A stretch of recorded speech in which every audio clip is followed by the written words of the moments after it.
마찬가지로 하나님께서 우리를 사랑하시기 때문에 우리의 모든 것을 낱낱이 하나님께서는 보고 계시고 점검하고 계신다는 사실입니다. 성경에 그렇게 다 기록되어 있습니다. 요한복음 10장 3절 말씀 보면 하나님께서는 먼저 우리의 이름을 알고 계십니다. 요한복음 10장 3절 말씀 보면은 문지기는 그를 위하여 문을 열고 양은 그의 음성을 듣나니 그가 자기 양의 이름을 각각 불러 인도하여 내느니라. 목자가 양을 키우듯이 하나님께서 우리를 양육하시는데 목자가 그 수많은 양떼 무리가 있어도 그 양들의 이름을 각각 불러서 양을 우리에서 인도하듯이 하나님께서도 우리 모든 사람들의 이름을 각각 불러서 우리를 인도하신다. 한 사람 한 사람의 이름을 다 알고 계신다 말씀하고 있습니다. 아담도 이 세상에는 모든 동물의 이름을 다 직접 지어줬다 했습니다. 이 세상에 동물이 얼마나 많이 있는지 지금 파악된 것만 해도 약 80만 종이 있다고 합니다. 80만 종. 근데 아담의 머리가 얼마나 좋았으면 그 80만 종의 모든 동물들의 이름을 각각 다 지어줬다는 것입니다. 기억력이 뛰어나야 그 이름을 지어줄 수 있다는 것을 우리가 알 수가 있습니다. 만약 사자한테 너는 사자야 이렇게 이름 지어줬는데 또 다른 동물한테 또 사자라고 불러버리면 큰일 납니다. 사자라는 이름은 그 사자들한테만 사자라고 이름을 지어주고 다른 동물이 왔을 때는 이미 사자라는 이름은 내가 지어줬었지 너는 다른 이름으로 호랑이라고 해야 돼. 똑같이 크고 무섭게 생겼는데 너는 사자고 너는 호랑이야 이렇게 구분 지어줄 수 있는 기억력이 있어야 되는데 아담에게 그런 기억력이 있었습니다. 하나님께서 만드신 사람에게 아담이 타락하기 이전에는 그렇게 똑똑하고 머리가 좋았습니다. 80만 종이나 되는 그 동물들한테 각각 이름을 지어줄 수 있는 그런 두뇌가 아담에게 있었습니다. 그러니 하나님은 어떻게 하겠습니까? 아담이 그 정도라면 하나님은 70억 인구의 모든 사람들의 이름을 기억하시는 분입니다. 그래서 그분께서는 우리 한 사람 한 사람의 이름을 다 각각 불러 인도하여 내느니라. 여기에 보면 각각이라고 적혀 있습니다. 각각 불러 인도하여 내느니라. 한 사람 한 사람의 이름을 아신다 했습니다. 우리의 이름을 각각 불러 아실 뿐만 아니라 우리의 머리털 숫자도 알고 계신다 했습니다. 우리는 이 머리카락을 셀 수가 없습니다. 왜냐하면 세는 동안 머리가 또 빠져가지고 바람에 날려가 버리고 아침에 샴푸할 때 또 빠져버리고 머리 만지면 또 빠져서 도망가 버리고 어떻게 머리카락 숫자를 세웁니까? 그런데 하나님께서는 머리카락 숫자를 다 세고 계십니다. 마태복음 10장 30절에 이미 우리의 머리털 숫자를 하나님께서 세셨다 했습니다. 너희에게는 머리털까지 다 세신 바 되었나니 이렇게 기록되어 있습니다. 그래서 하나님께서는 네가 태어날 때 머리카락 몇 개였는데 몇 년도에 몇 개가 빠지고 몇 개가 나고 다시 나고 오늘 아침에 샴푸하다가 머리카락 몇 개가 빠지고 지금 남아있는 머리카락 개수가 몇 개고 우리가 하나님께 만약 물어본다면 그것을 다 답하실 수 있는 분이 하나님이십니다. 하나님께서는 정확히 파악하고 계십니다. 내가 생각지 못하고 셀 수도 없는 머리카락을 내게 붙어있는 머리카락을 다 세고 계신다는 것입니다. 오늘 아침에 샴푸하다가 몇 개가 빠졌는지도 하나님께서 다 세시고 계십니다. 이렇게 정확하게 세밀한 부분까지 우리를 보고 관심 갖고 계시는 이유는 우리를 사랑하시기 때문에 그렇습니다. 그리고 우리가 움직이는 행동 하나하나까지 다 보고 계십니다. 우리가 발걸음을 몇 발걸음 걸었는지까지 보고 계신다는 것입니다. 욥기서 31장 4절 말씀 보면 하나님께서는 우리의 발걸음도 세신다 기록되어 있습니다. 욥기서 31장 4절 말씀 보겠습니다. 그가 내 길을 살피지 아니하시느냐 내 걸음을 다 세지 아니하시느냐 이렇게 기록되어 있습니다. 그래서 하나님이 자동 만복입니다. 하나님께서는 내가 몇 걸음을 걸었는지 다 세고 계시기 때문에 하나님 오늘 내가 얼마나 운동했어요? 몇 걸음 했어요? 10,000보 넘었나요? 물어보시면 다 알고 계신다는 것입니다.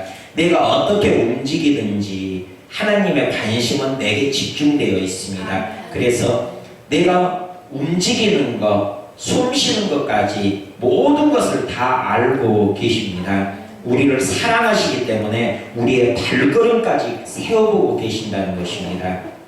그것뿐만 아니라 우리가 어떤 생각을 하고 어떤 감정으로 살아가고 어떤 마음으로 살아가는 것까지 하나님께서는 알고 계십니다. 심지어 우리가 울 때, 마음이 슬퍼서 울 때 눈물을 몇 방울 흘렸는가 그것까지 하나님께서 세고 계십니다.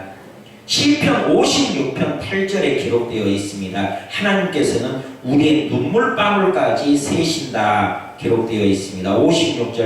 56편 8절 말씀 보면 나의 유리함을 주께서 계수하셨사오니 나의 눈물을 주의 병에 담으소서 이것이 주의 책에 기록되지 아니하셨나이까.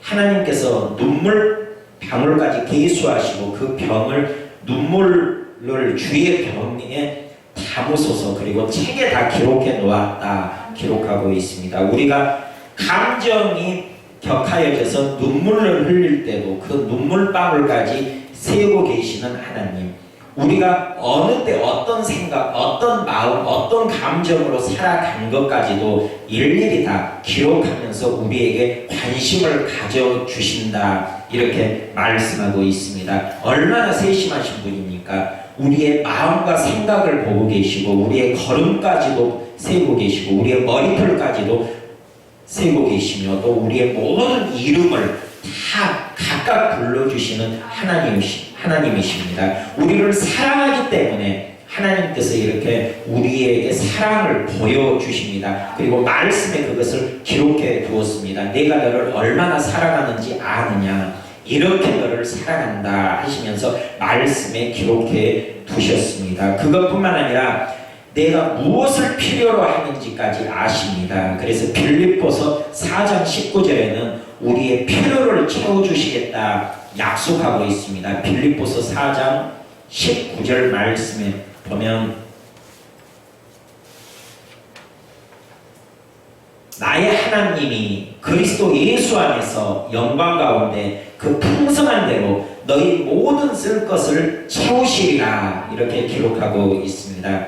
우리의 모든 쓸 것을 채워주신다 약속합니다.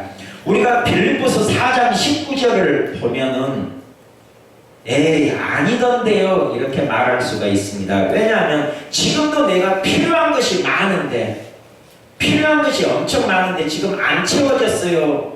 필요한 것이 많은데 내 통장에는 그런 필요한 돈이 없습니다. 필요한 것이 엄청 많은데 내가 가지고 있는 것은 없습니다. 그런데 무슨 내가 쓸 것을 다 채웠다고 말씀하십니까? 이것은 좀 아닌데요 이렇게 말할 것입니다. 그러나 우리의 그 시각의 한계가 있고 생각의 한계가 있어서 그런 것입니다. 우리는 지금 당장 그것만 바라봅니다. 지금 당장 내 통장에 돈이 없어요. 내 주머니에 가진 것이 없어요. 내가 들고 있는 것이 없는데 나는 이것도 필요하고 저것도 필요해요. 지금 당장만 보니까 이 말씀이 뻥 같습니다. 거짓말 같습니다. 이 말씀은 아닌 것 같은데요 이렇게 생각됩니다. 그러나 하나님의 생각은 또 다릅니다. 우리 인생의 전체를 바라봅니다. 그래서 하나님의 생각과 내 생각이 차이가 많이 나오고 하나님의 생각을 우리가 알 수가 없습니다. 하나님은 전체를 보시기 때문에 나는 지금 당장 필요한데 하나님은 5분 후에 있게 하시고 10분 후에 있게 하시고 하루 뒤에 그것이 있게 하십니다. 내게 가장 적절하게 필요할 때 그것을 사용할 수 있도록 놔두시는 지점이 내가 생각하는 생각 지점과 다릅니다. 그러나 반드시 있습니다. 그렇기 때문에 지금 당장은 하나님께서 내게 안 준 것 같아서 나 없어요 없는데 왜 안 주세요 하고 원망하고 불평할지라도 하나님께서는 이미 주셨습니다. 미리 갖다 놓으셨습니다. 그래서 내가 거기에 도달하면 만나게 되고 거기에 도달하면 내가 누리게 되는 것입니다. 하나님께서는 반드시 내게 필요한 것을 공급해 주셨습니다. 그리고 이 말씀을 그대로 약속을 이해합니다. 그렇다면 이제 다시 돌아보시기 바랍니다. 오늘 말고 2020년 3월 마지막 주 오늘 말고 한 달 전에 생각해 보시고 1년 전에 생각해 보시고 2년 전에 기억을 한번 더듬어 보시기 바랍니다. 언제 우리에게 만족할 만큼 물질이 풍성한 적이 있었습니까? 언제 우리에게 필요가 없은 적이 있었습니까? 항상 우리가 살 때 하나님 나 돈 없어요. 나 뭐 필요해요. 항상 그런 기도를 하면서 빌립보서 4장 19절에 채워주신다 했는데 왜 안 채워줘요? 작년에도 그랬었고 재작년에도 그랬었는데 여기까지 살아왔습니다. 무엇을 의미합니까? 하나님께서 이미 공급해 주셨기 때문에 우리가 살아왔다는 것입니다. 안 죽고 여기까지 지금 있지 않습니까? 내가 존재하고 있지 않습니까? 그것은 하나님께서 이미 내 필요를 채워주셨다는 것입니다. 지금 생각해보면은 그것이 없으면 내가 못 살 것 같고 그것이 없으면 안 될 것 같은데 하나님께서는 지나온 내 인생길을 되돌아보면 이미 딱 적절할 때 하나님께서 공급해 주셨고 채워주셨기 때문에 내가 오늘날까지 죽지 않고 여기 살아있는 것입니다.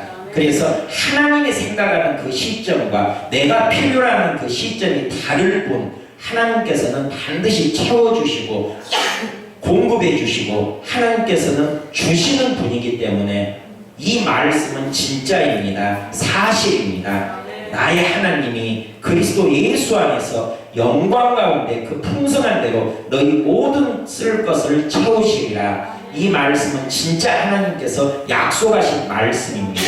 믿음이 없어서 불안하고 두렵고 궁핍하고 없는 것 같고 당장 아쉽고 이 말씀이 안 이루어지는 것 같고 그렇지만 이제 믿음을 가져야 합니다. 어느 믿음을 가져야 하는가 하면 예수 안에 들어가는 믿음을 가져야 합니다. 예수 안에만 들어가면 하나님이 공급하시는 것을 알 수가 있습니다. 채워주시는 것을 알 수가 있습니다. 그것 없어서 너 죽지 않게 해준다. 이 약속을 알 수가 있습니다. 하나님이 지금까지 그렇게 해오셨으니까 앞으로도 그것 없어도 너 안 죽어. 그거 없어도 너 망하지 않아. 포기하지 마. 절망하지 마. 두려워하지 마. 그거 없다고 네가 죽지 아니하니까 내가 그것 너 필요한 그 순간 그 시점에 꼭 갖다 놓을게. 꼭 채워줄게. 꼭 공급해 줄게. 염려하지 마. 네가 예수 안에 있기만 해라. 이렇게 말씀하십니다. 하나님이 우리를 사랑하시기 때문에 하나님은 반드시 이 약속의 말씀들을 이루어 주십니다. 하나님이 우리를 얼마나 사랑하시는지 우리가 알아야 합니다. 깨달아 알아야 합니다. 나의 세심한 부분까지 내가 알 수 없는 내 자신의 모든 것까지 나는 내 걸음을 셀 수가 없고 머리털을 셀 수가 없지만 그리고 하나님께서는 내가 모르는 모든 것을 다 알고 계시는데 내 앞길을 나는 모르지만 하나님께서는 이미 다 아시고 언제 어떻게 우리가 뭐가 필요한지 하나님께서 미리 다 알고 계시니까 이 사랑의 하나님, 하나님이 우리를 얼마나 사랑하는지 깨달아 알면서 예수 안에 있기만 하면 됩니다. 예수 안에 있어야 합니다. 세상 것 의지하고 세상 것 바라보고 세상에 있으면 안 되고 우리가 예수 안에 들어와서 하나님과 하나 되고 예수 안에서 그 풍성한 모든 쓸 것을 채우시는 하나님의 능력을 경험해야 합니다. 믿음이 있으면 가능합니다. 믿지 못하니까 두렵고 불안하고 떨리고 궁핍해 보이고 또 하나님의 말씀이 거짓말 같고 이것이 안 믿어지는데 믿음을 가지면은 하나님의 사랑을 느낄 수가 있고 하나님과 살아계신 하나님과 교제하면서 그렇게 하나님 때문에 사는 삶, 하나님으로만 사는 삶, 하나님으로 말미암아 살아가는 그 인생이 될 수가 있습니다. 하나님이 우리를 사랑하십니다. 얼마나 우리를 사랑하시는지 말씀을 통하여 확인하면서 그 사랑의 하나님 붙들고 항상 승리의 믿음 소유하시기를 주님의 이름으로 축원드립니다.